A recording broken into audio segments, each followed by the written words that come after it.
এগুলো সবই প্রত্যক্ষ ইবাদত।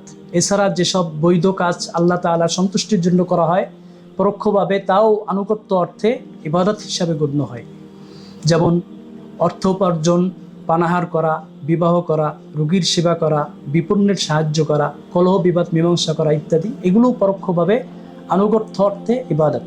এভাবে কোরআনুল কারিমে রয়েছে উত্তম আখলাকের শিক্ষাদান, যেমন সত্যতা, বিশ্বস্ততা, বদান্যতা, সহমর্মিতা, স্নেহ মমতা, সৎসাহস, লাজুকতা, বিনয় নম্রতা ইত্যাদি।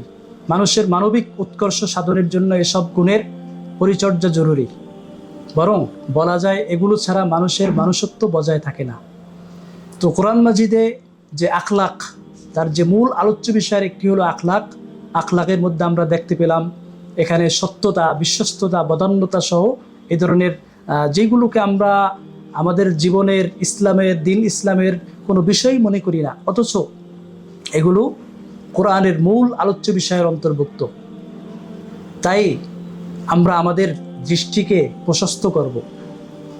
ইসলামকে শুধু নামাজ, রোজা, হজ, জাকাতের মধ্যে সীমাবদ্ধ না করে পারিবারিক জীবনে, ব্যক্তিগত জীবনে, রাষ্ট্রীয় জীবনে, সর্বক্ষেত্রে শুধু ইসলামকে মসজিদের মধ্যে না রেখে মসজিদের বাহিরে আমাদের যে দৈনন্দিন অবস্থাগুলো আছে এগুলোর মধ্যেও ইসলামকে নিয়ে আসলেই তখন বলা হবে যে আমি পরিপূর্ণভাবে মুসলমান হতে পেরেছি বা হচ্ছি, আমি পরিপূর্ণভাবে মুমিন, এবং যেই ইমানের বদৌলতে, যেই ইসলামের বদৌলতে পরকালে মুক্তি লাভ হবে।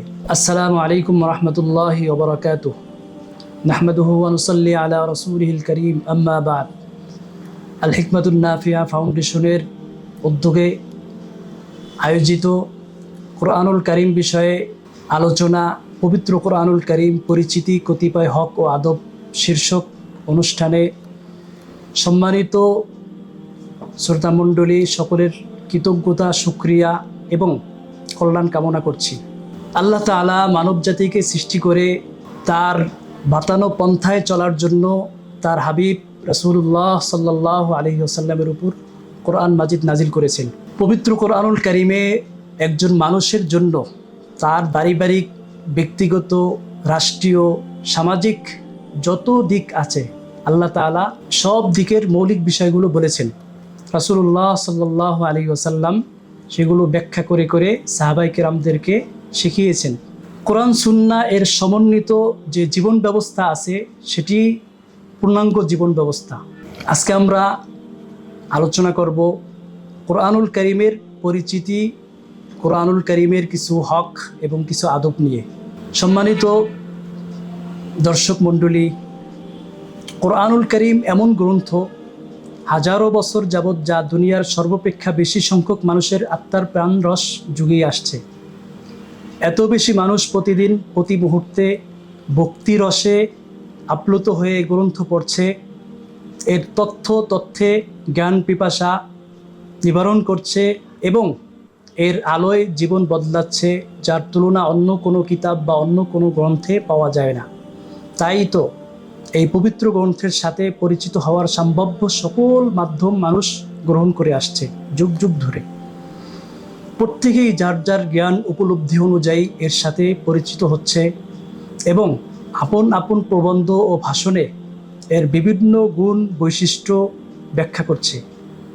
তবে কোরআন মাজিদ নিজেই নিজের সর্বাপেক্ষা সুন্দর, পূর্ণাঙ্গ ও তৃপ্তিদায়ক পরিচয় দান করেছে। কোরআনুল কারীম শুরুতে, মাঝখানে বা শেষে বিশেষ কোনো এক জায়গায় তার সবটা পরিচয় একত্রে প্রদান করেনি। মানুষের প্রয়োজনে নাজিলকৃত এই গ্রন্থের প্রসঙ্গ অনেক কিছু। প্রসঙ্গ অনুযায়ী নিজের যখন যেই পরিচয় দেওয়ার দরকার হয়েছে সে তা দিয়েছে। নিজের পরিচয় দিয়েছে বিভিন্ন নামে। হেদায়েত গ্রন্থ, আল্লাহ তাআলার নিকট থেকে প্রেরিত পরিপূর্ণ পথ নির্দেশ, পরম সত্যবাণী, আলোক গ্রন্থ, আত্মার প্রাণ সঞ্চয়কারী, হেদায়াতের প্রাণ পুঞ্জি, আল্লাহ তাআলার অস্তিত্বের প্রমাণ, তাওহীদের প্রমাণ, রিসালাতের দলিল, আখিরাত ও পুনরুত্থানের প্রমাণ ইত্যাদি বিভিন্ন নামে কোরআন নিজের পরিচয় দিয়েছে।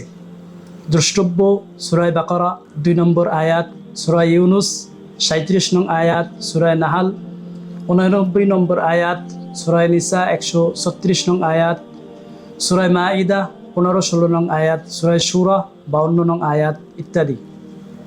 এসব আয়াতে কোরআন মাজিদ নিজের পরিচয় বিভিন্ন নামে দিয়েছে। তো আমাদের পবিত্র কোরআনুল কারীমের পরিচিতি নিয়ে আলোচনা করতে গিয়ে যে বিষয়টি সর্বপ্রথম সামনে আসে সেটি হলো পবিত্র কোরআনুল কারীমের আলোচ্য বিষয় কি। কোরআনুল কারীমের মূল আলোচ্য বিষয় 4টি। আকায়েদ, আকিদা বিশ্বাস, একজন মানুষের, একজন মুসলমানের, একজন মুমিনের কী ধরনের আকিদা বিশ্বাস পোষণ করা দরকার, এটি একটি মূল আলোচ্য বিষয় পবিত্র কোরআনুল কারীমের। দ্বিতীয় আরেকটি আলোচ্য বিষয় হলো আহকাম, হুকুম আহকাম, কোনটি ফরজ, কোনটি সুন্নাত, কোনটির অবস্থান কীরকম, এই হুকুম আহকামগুলো পবিত্র কোরআনুল কারীম মৌলিকভাবে আলোচনা করেছে। আরেকটি বিষয় আখলাক, সত্যবাদিতা, ন্যায়পরায়ণতা ইত্যাদি, উত্তম চরিত্র, এগুলো নিয়ে কোরআন মাজিদ ব্যাপকভাবে আলোচনা করেছে। কোরআনের আরেকটি মূল আলোচ্য বিষয় হলো মাওয়াইজ, পূর্ববর্তী জাতিদের বিষয় সামনে এনে উপদেশ দেওয়া হয়েছে। তো মৌলিকভাবে কোরআনুল কারীমের আলোচ্য বিষয় 4টি: আকায়েদ, আহকাম, আখলাক এবং মাওয়াইজ। প্রতিটিরই বিভিন্ন শাখা প্রশাখা রয়েছে। আকায়েদের মধ্যে কয়েকটি হলো মৌলিক আকিদা আর কয়েকটি হলো শাখাগত আকিদা। মৌলিক আকিদার মধ্যে রয়েছে তাওহীদ বা একাত্মবাদ, রিসালাত, কিয়ামত, আসমানি কিতাবসমূহ, ফেরেশতা, তাকদীর অর্থাৎ ভালোমন্দ আল্লাহর পক্ষ থেকে হওয়া, আখিরাত তথা জান্নাত জাহান্নাম ইত্যাদি, এই সবগুলো মৌলিক আকিদার অন্তর্ভুক্ত।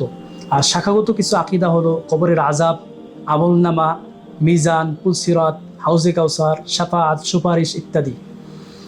তো আমরা এখানে কোরআনুল কারীমের মূল আলোচ্য বিষয় যে আকিদা, তার মধ্যেও দেখতে পেলাম কিছু মৌলিক, কিছু শাখাগত।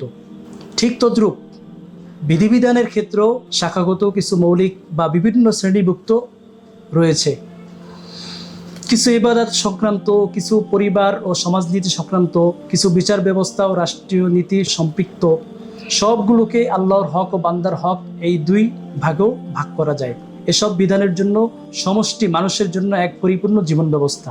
এমনইভাবে আহকামের মধ্যে রয়েছে ইবাদত, তারও রয়েছে বিভিন্ন শ্রেণী। কিছু ইবাদত রয়েছে ফরজ, কিছু রয়েছে মুস্তাহাব, কিছু সুন্নাত, কিছু সুন্নাতে মুআক্কাদা, কিছু ওয়াজিব। তো এগুলোর মধ্যে ফরজের মধ্যে যেমন 5 ওয়াক্ত নামাজ, রোজা, যাকাত, হজ। নফল ইবাদত যেমন জিকির, আজকার, দোয়া, সদকা, এগুলো সবই প্রত্যক্ষ ইবাদত। এছাড়া যেসব বৈধ কাজ আল্লাহ তাআলার সন্তুষ্টির জন্য করা হয় পরোক্ষভাবে, তাও আনুগত্য অর্থে ইবাদত হিসাবে গণ্য হয়। যেমন অর্থ উপার্জন, পানাহার করা, বিবাহ করা, রোগীর সেবা করা, বিপন্নের সাহায্য করা, কলহ বিবাদ মীমাংসা করা ইত্যাদি, এগুলো পরোক্ষভাবে আনুগত্য অর্থে ইবাদত। এভাবে কোরআনুল কারীমে রয়েছে উত্তম আখলাকের শিক্ষাদান, যেমন সত্যতা, বিশ্বস্ততা, বদান্যতা, সহমর্মিতা, স্নেহ মমতা, সৎসাহস, লাজুকতা, বিনয় নম্রতা ইত্যাদি। মানুষের মানবিক উৎকর্ষ সাধনের জন্য এসব গুণের পরিচর্যা জরুরি। বরং বলা যায় এগুলো ছাড়া মানুষের মানুষত্ব বজায় থাকে না। তো কোরআন মাজিদে যে আখলাক, তার যে মূল আলোচ্য বিষয়ের একটি হলো আখলাক। আখলাকের মধ্যে আমরা দেখতে পেলাম এখানে সত্যতা, বিশ্বস্ততা, বদান্যতা সহ এই ধরনের যেগুলোকে আমরা আমাদের জীবনের, ইসলামের, দিন ইসলামের কোনো বিষয়ই মনে করি না, অথচ এগুলো কোরআনের মূল আলোচ্য বিষয়ের অন্তর্ভুক্ত। তাই আমরা আমাদের দৃষ্টিকে প্রশস্ত করব। ইসলামকে শুধু নামাজ, রোজা, হজ, যাকাতের মধ্যে সীমাবদ্ধ না করে পারিবারিক জীবনে, ব্যক্তিগত জীবনে, রাষ্ট্রীয় জীবনে, সর্বক্ষেত্রে শুধু ইসলামকে মসজিদের মধ্যে না রেখে মসজিদের বাহিরে আমাদের যে দৈনন্দিন অবস্থাগুলো আছে এগুলোর মধ্যেও ইসলামকে নিয়ে আসলেই তখন বলা হবে যে আমি পরিপূর্ণভাবে মুসলমান হতে পেরেছি বা হচ্ছি, আমি পরিপূর্ণভাবে মুমিন, এবং যেই ইমানের বদৌলতে, যেই ইসলামের বদৌলতে পরকালে মুক্তি লাভ হবে। সম্মানিত শ্রোতামণ্ডলী, আসুন আমরা জেনে নেই এই মহৎ কোরআনুল কারীম যে আল্লাহ তাআলা বান্দাদের জন্য নাজিল করেছেন, কী উদ্দেশ্যে, বান্দাদের উপর কি হক রয়েছে এই কোরআনুল কারীমের। এখানে আমরা কতিপয় হক নিয়ে আলোচনা করছি। এক নম্বর হক হলো কোরআন মাজিদের প্রতি পরিপূর্ণ উপলব্ধির সাথে ঈমান আনা। কোরআন মাজিদের প্রতি পরিপূর্ণ উপলব্ধির সাথে ঈমান আনা। এই ঈমানের কয়েকটি দিক আছে। যে প্রথম নম্বর হলো কোরআনুল কারীমের প্রথম হক, বান্দাদের কাছে কোরআনুল কারীমের প্রথম হক হলো পরিপূর্ণ উপলব্ধির সাথে ঈমান আনা। এই ঈমানের কয়েকটি দিক রয়েছে। একটি দিক হলো আমাদের পরিপূর্ণ বিশ্বাস রাখতে হবে যে এটি আল্লাহ তাআলার কালাম, যা তিনি তার রাসূল মুহাম্মদ মুস্তাফা সাল্লাল্লাহু আলাইহি ওয়াসাল্লামের উপর নাজিল করেছেন। এই কিতাব যে আল্লাহ তাআলার পক্ষ থেকে অবতীর্ণ এবং এর যাবতীয় বিষয়বস্তু সত্য, এতে বিন্দুমাত্র সন্দেহ নেই। এতেও কোনো সন্দেহ নেই যে অবতীর্ণ সকল বিষয় সহ অবতীর্ণ সময় থেকে আজ পর্যন্ত এই কিতাব যথাযথভাবে সংরক্ষিত আছে এবং কিয়ামত পর্যন্ত সংরক্ষিত থাকবে। সুতরাং আমরা এই ব্যাপারে সম্পূর্ণ নিশ্চিত যে বর্তমান গ্রন্থকারে যে কোরআনুল কারীম আমাদের কাছে আছে, যা সূরা ফাতিহা দ্বারা শুরু হয়ে সূরা নাস এ সমাপ্ত হয়েছে, এটাই আল্লাহ তাআলার সেই কোরআন, সেই কিতাব যা রাসূলুল্লাহ সাল্লাল্লাহু আলাইহি ওয়াসাল্লামের উপর অবতীর্ণ হয়েছিল। আরেকটি বিশ্বাস রাখার আরেকটি দিক হলো একথা বিশ্বাস রাখতে হবে যে মানুষের হেদায়েত ও সফলতা কোরআনুল কারীমের প্রতি ঈমান আনার মধ্যেই নিহিত। এই ঈমানের মাধ্যমেই মানুষ তার প্রতিপালক ও স্রষ্টা আল্লাহ তাআলার সন্তুষ্টি লাভ করতে ও আখিরাতে মুক্তি পেতে পারে। যে ব্যক্তি এই কোরআনুল কারীমকে নিজের দিশারি ও আদর্শরূপে গ্রহণ করবে, দুনিয়া আখিরাতের সফলতা কেবল তারই অর্জন হবে। আরেকটি দিক হলো কোরআনুল কারীমের প্রতি ঈমান কেবল তখনই গ্রহণযোগ্য হবে যখন সম্পূর্ণরূপে ঈমান আনা হবে। কোরআনুল কারীমের কিছু বিধান মানা আর কিছু না মানা এবং কোরআনুল কারীমকে জীবনের ক্ষেত্রবিশেষ সিদ্ধান্তদাতা বলে স্বীকার করা, ক্ষেত্রবিশেষ স্বীকার না করা সম্পূর্ণ কুফরি আচরণ। গোটা কোরআনকে অস্বীকার করা যে পর্যায়ের কুফর, এটাও সেই পর্যায়ের কুফরের অন্তর্ভুক্ত।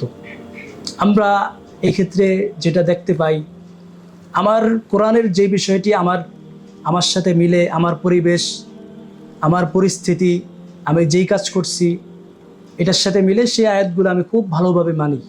আর যেটা আমার সাথে মিলে না, অথবা আমি যেটা করছি কোরআন তার বিপরীত বলছে, সেগুলো আমরা কেমন যেন দেখেও না দেখার ভান ধরি। এটা তো একেবারে অসমীচীন। কোরআনের যে হক ঈমান আনা, সেই ঈমান আনার ক্ষেত্রে যে সেই হকই আদায় হবে না আমি যদি এইভাবে কোরআনের উপর আমল করি। যে ঈমান গ্রহণযোগ্য হওয়ার জন্য এটাও শর্ত যে তা রাসূলুল্লাহ সাল্লাল্লাহু আলাইহি ওয়াসাল্লামের শিক্ষা মোতাবেক হতে হবে, যে শিক্ষা সাহাবায়ে কিরাম রাদিয়াল্লাহু তাআলা আনহুম আজমাইন থেকে প্রজন্ম পরম্পরায় চলে আসছে। সুতরাং কোনো আয়াতকে তার প্রজন্ম পরম্পরায় চলে আসা সর্বসম্মত ব্যাখ্যার পরিবর্তে নতুন কোনো ব্যাখ্যায় গ্রহণ করা কোরআনুল কারীমকে সরাসরি অস্বীকার করার নামান্তর। কোরআনুল কারীম সরাসরি অস্বীকার করা যেই ধরনের কুফরি, কোরআনুল কারীমের কোনো মর্মকে সাহাবায়ে কিরাম এবং তাদের পরবর্তী জেনারেশন যেইভাবে বুঝে আসছে, সেই ধরনের বুঝ থেকে বেরিয়ে এসে অন্যভাবে বোঝাও এই ধরনের কুফরির নামান্তর হবে। তো কোরআনুল কারীমের প্রতি বান্দার আরেকটি হক হলো কোরআনুল মাজিদের আদব ও সম্মান রক্ষা করা। কোরআনুল কারীম স্পর্শ করা, তেলাওয়াত করা, দেখা ও রেখে দেওয়া ইত্যাদি কাজসমূহ আদব ও যত্ন সহকারে করা। কোরআনুল কারীম সম্পর্কে কথাবার্তা বলার সময় এবং এর মর্ম ও অর্থ সম্পর্কে আলোচনাকালে যত্নবান থাকা, আদবের প্রতি যত্নবান থাকা, সামান্যতম বেয়াদবি না হওয়া কিংবা সামান্য অমর্যাদা প্রকাশ পায় এই জাতীয় আচরণ ও কথাবার্তা থেকে বিরত থাকা।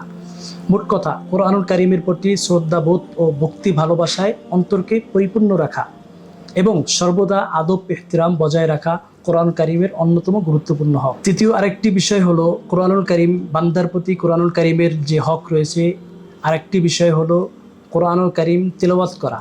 পবিত্র কোরআনুল কারীম তেলাওয়াতের ক্ষেত্রে আমাদের উদাসীনতা খুব বেশি। পবিত্র কোরআনুল কারীমের তেলাওয়াত একটি স্বতন্ত্র হক এবং আল্লাহ তাআলার অতি বড় এক ইবাদত। এর বহু আদব রয়েছে। প্রকৃত মুমিনের বৈশিষ্ট্য হলো সে যথাযথ আদব রক্ষা করে প্রতিদিন কোরআনুল কারীম তেলাওয়াত করবে। তাজবিদের সাথে পড়া, মাখরাজ ও সিফাতের প্রতি লক্ষ্য রাখা এবং পাঠ রীতির অনুসরণ করা। আজকাল এই ব্যাপারে চরম উদাসীনতা লক্ষ্য করা যায়। কোরআনুল কারীমের অর্থ ও তাফসির বোঝার জন্য তো সময় বের করা হয়, কিন্তু তেলাওয়াত সহি করার জন্য মস্ক করা কিংবা মস্কের জন্য সময় বের করার প্রয়োজন মনে করা হয় না। যেন মানুষের কাছে কোরআনুল কারীমের তেলাওয়াত সহি করা অপেক্ষা অর্থ বোঝাই বেশি গুরুত্বপূর্ণ। অথচ এই ধারণা সম্পূর্ণ গলত। কোরআন কারিমের প্রতি ঈমান আনার পর সর্বপ্রথম অবিলম্বে কোরআনুল কারিমের নিত্যকার ফরজসমূহের উপর আমল শুরু করে দেওয়া এবং সহিহ শুদ্ধরূপে কোরআনুল কারিম শেখার জন্য মেহনতে লেগে পড়া। এমনইভাবে লক্ষ্য করা যায় অনেকেই কোরআনুল কারিমের প্রতি দাওয়াত দেওয়ার জন্য তো সময় বের করে, কিন্তু কোরআন শিখার ও তাজবিদের সাথে তেলাওয়াতের যোগ্যতা অর্জনের জন্য সময় দিতে চায় না। এটাও মারাত্মক অবহেলা। তো আমরা কোরআনুল কারিমের তেলাওয়াত করব, মাখরাজের সাথে সিফাতের সাথে তেলাওয়াত করব। এগুলোর পাশাপাশি অর্থ বোঝা, কোরআনে আল্লাহ তাআলা বান্দাদেরকে কি বলতে চাচ্ছেন অর্থ বুঝে সেটা বোঝার চেষ্টা করা, নিজের জীবনে নিজের পারিবারিক জীবনে এগুলো বাস্তবায়ন করা, এটা অবশ্যই গুরুত্বপূর্ণ। তো কোরআনুল কারিমের আরেকটি হক হলো কোরআনুল কারিমের হেদায়েত ও বিধানাবলীর অনুসরণ করা। কোরআনুল কারিমের যে সমস্ত দিক নির্দেশনা আছে, যে সমস্ত বিধানাবলী আসছে, সেগুলোর অনুসরণ করা, এটাও একটি পৃথক এবং বিশেষ হক। কোরআনুল কারিমের প্রতি ঈমান আনার পরেই এই পর্যায়ে চলে আসে যে এখানে যেই বিধান আসছে যে মদ হারাম, সুদ হারাম, জিনা হারাম, ব্যভিচার হারাম, এই যে হেদায়েত আসছে, বিধানাবলী আসছে, এগুলোর উপর আমল করা, এটাও কোরআন মাজিদের হক, বান্দার প্রতি কোরআন মাজিদের হক। কোরআন মাজিদের আরেকটি হক হলো তাদাব্বুর এবং চিন্তা ভাবনার সাথে তেলাওয়াত করা এবং উপদেশ গ্রহণ করা। আল্লাহ তাআলা ইরশাদ করেন, কিতাবুন আনজালনাহু ইলাইকা মুবারাকান লিয়াদাব্বারু আয়াতিহি ওয়া লিয়াতাযাক্কারা উলুল আলবাব। এটি এমন বরকতময় কিতাব যা আমি আপনার প্রতি এই জন্য নাজিল করেছি যে যাতে মানুষ এই আয়াতসমূহে চিন্তা ভাবনা করে এবং বোধসম্পন্ন ব্যক্তিগণ উপদেশ গ্রহণ করে। সূরা সাদ 29 নং আয়াত। কোরআনুল কারিমের চিন্তা ভাবনার সবচেয়ে বড় ফায়দা এই যে এর দ্বারা ঈমান নসিব হয় ও ঈমান সজীব হয়। আরেকটি ফায়দা হলো এর দ্বারা উপদেশ গ্রহণের নিয়ামত লাভ হয়। প্রয়োজনে কোনো আয়াত বা অংশ বিশেষ বারবার পড়তে থাকা, নামাজেও ধ্যানের সাথে তেলাওয়াত করা ও লক্ষ্য করে শোনা একান্ত কাম্য। প্রকাশ থাকে যে কোরআনের তাদাব্বুর কেবল অর্থ বোঝার নাম নয়। অর্থ তো আরবের কাফের মুশরিক মুনাফিকরাও বুঝত, কিন্তু তারা চিন্তা ভাবনা আদৌ করত না। চিন্তা ভাবনা না করার কারণে আল্লাহ তাআলা কোরআনুল কারিমের বিভিন্ন স্থানে তাদের নিন্দা করেছেন। চিন্তা ভাবনা বলতে আমরা বুঝতে পারি উপদেশ গ্রহণের লক্ষ্যে ভক্তি ও ভালোবাসা সহকারে চিন্তা ও ধ্যানমগ্নতার সাথে আয়াতসমূহ পাঠ করা, সেই সঙ্গে সতর্কতা অবলম্বন করা, যাতে আল্লাহ তাআলার উদ্দিষ্ট মর্ম বোঝার ক্ষেত্রে আমার ব্যক্তিগত মেজাজ, মর্জি, ভাবাবেগ ও চিন্তা চেতনার বিন্দুমাত্র প্রভাব না পড়ে। চিন্তা ভাবনা ফলপ্রসূ ও ঝুঁকি মুক্ত হওয়ার জন্য একটি মৌলিক শর্ত হলো লক্ষ্য রাখতে হবে যে চিন্তা ভাবনার ফল যেন প্রজন্ম পরম্পরায় প্রাপ্ত আকীদা, বিশ্বাস, চিন্তা চেতনা, চূড়ান্ত শরী বিধান ও সালাফে সালিহিন বা মহান পূর্বসূরীদের ঐক্যমত ভিত্তিক তাফসিরের পরিপন্থী না হয়। সেরকম হলে নিশ্চিত ধরে নিতে হবে যে তাদাব্বুর বা চিন্তা ভাবনা সঠিক পন্থায় হয়নি, যার ফলে সঠিক ফল তো তা থেকে উৎপন্ন হয়নি। কোরআনুল কারিমের থেকে আরেকটি হক হলো কোরআনুল কারিমের তালিম ও তাবলিগ বা প্রচার প্রসার করা। এটাও কোরআনুল কারিমের গুরুত্বপূর্ণ একটি হক। কোরআনুল কারিমের তালিম দেওয়া, শিক্ষা দেওয়া, আমি যেটা জানি সেটা অপরের কাছে পৌঁছায় দেওয়া, এটাও গুরুত্বপূর্ণ একটি হক। তো এই ক্ষেত্রে সুনির্দিষ্ট শর্ত এবং আদব কায়দা রয়েছে এবং প্রত্যেকটির বিভিন্ন স্তর এবং বিভিন্ন রকম পদ্ধতি রয়েছে। আমি একজন আলেম হিসাবে আমি এক ধরনের শিক্ষা দিব, আমি একজন সাধারণ মানুষ, আমি সাধারণ হিসাবে আমি এক ধরনের শিক্ষা দিব। এই ধরনের বিভিন্ন জন ভিত্তিক, বিভিন্ন ক্ষেত্র ভিত্তিক বিভিন্ন জনের জন্য বিভিন্ন শর্ত রয়েছে। এই শর্তগুলো অবলম্বন করে যখন তালিম এবং তাবলিগ করা হবে, তখনই কোরআন মাজিদের সাথে যে তালিম তাবলিগ যে বান্দার প্রতি কোরআন মাজিদের একটি হক, সেই হকটা আদায় হবে। কোরআন মাজিদের আরেকটি হক হলো যে নিজেকে, নিজের সন্তানদেরকে এবং অধীনস্থদেরকে কোরআনুল কারিমের শিক্ষা ও হেদায়েত থেকে বঞ্চিত না রাখা।